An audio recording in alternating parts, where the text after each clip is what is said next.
உறவுகளும் சார்புகளும் சார்புகளின் சேர்ப்பு விளக்கம்.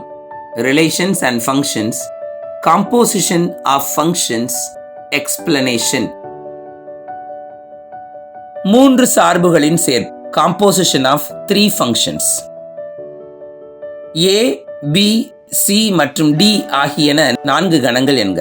மற்றும் F என்பது A இலிருந்து B, G என்பது B இலிருந்து C, H என்பது C இலிருந்து D என இணைக்கப்பட்ட 3 சார்புகள் என்க.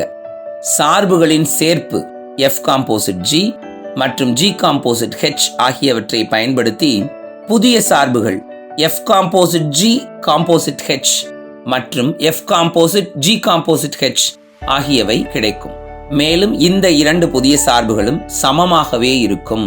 இதிலிருந்து சார்புகளின் சேர்ப்பு பண்பை நிறைவு செய்யும் என்பதை புரிந்து கொள்ளலாம். அதாவது அசோசியேட்டிவ் ப்ராப்பர்ட்டியை இது சாட்டிஸ்ஃபை பண்ணும். F composite G composite H equal to F composite G composite H. ஏயும் பியையும் கனெக்ட் பண்ணா F, பியையும் சியையும் கனெக்ட் பண்ணா G, சியையும் டியையும் கனெக்ட் பண்ணா H. இப்போ A டு C ஜம்ப் பண்ணா அது G composite F, B to D jump பண்ணா அது H காம்போசிட் G. இப்போ A இலிருந்து D ஜம்ப் பண்ணா அது H composite G composite F. இந்த பிராக்கெட்டை எப்படி வேணாலும் மாற்றி போட்டுக்கலாம். அசோசியேட்டிவ் ப்ராப்பர்ட்டியை ஃபில்ஃபில் பண்ணுற மாதிரி இருக்கு. ஒரு எக்ஸாம்பிள் பாருங்க. f of x is equal to x square, g of x equal to x plus 2, h of x equal to 4x எனில் f composite g composite h equal to f composite g composite h ஐ சரிபார்க்க. LHS முதல்ல பிராக்கெட்ல இருக்கிறத எடுத்துக்கோங்க. f composite g, f of g of x, g of x க்கு பதிலா x plus 2 போட்டுருங்க. இப்போ f of x plus 2, f of x எப்படி எழுதலாம்? x ஸ்கொயர்னு எழுதலாம். அப்போ f of x plus 2 x plus 2 whole ஸ்கொயர்னு எழுதலாம். f of x இல் xக்கு மாற்றாக கிடைக்கப்பெற்ற g of x in வெளியீடான x plus 2 பிரதியிட வேண்டும். அவ்வளவுதான். பிரதியிட்டா x plus 2 whole square x square plus 4x plus 4 அப்படின்னு கிடைச்சிருது. இப்போ f composite g composite h, அதாவது f composite g of h of x. இப்போ h of xக்கு பதிலாக அங்க இருக்கிற வெளியீட எழுதிக்க வேண்டியதான் 4x. கிடைக்கப்பெற்ற f காம்போசிட் g இல் h of x ஐ உள்ளீடாக செலுத்த வேண்டும். 4x உள்ள போட்டுக்கிறோம். f composite g of 4x. இப்ப f காம்போசிட் g என்ன? x square plus 4x plus 4. x வர இடத்துல எல்லாம் இங்க 4x சப்ஸ்டிட்யூட் பண்ணுங்க.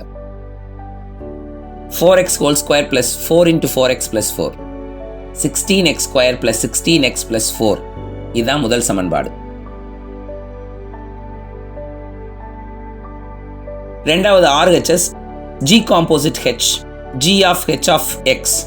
இங்க H of x உள்ளீடா G குள்ள பிரதியிடுங்க. So G of 4x. G of x னா x plus 2 அதானே வெளியீடு. So இங்க 4x உள்ள இருக்கு, 4x plus 2 அப்படின்னு நமக்கு கிடைச்சிரும். இதுதான் G composite H. இப்போ F composite G composite H போகணும். So F of G composite H of x அப்படின்னு போடுறோம். G composite H F of xக்குள்ள உள்ளீடா போடுங்க. போட்டோம்னா F of 4x plus 2. F of x னா x ஸ்கொயர். அப்போ 4x plus 2 xக்கு பதிலாக இருக்குன்னா 4x plus 2 whole ஸ்கொயர்னு எழுதணும்.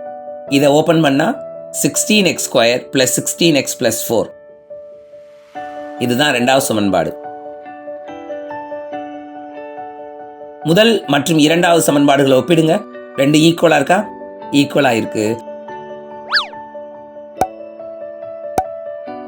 So F composite G composite H is equal to F composite G composite H என்பது தெளிவாகிறது.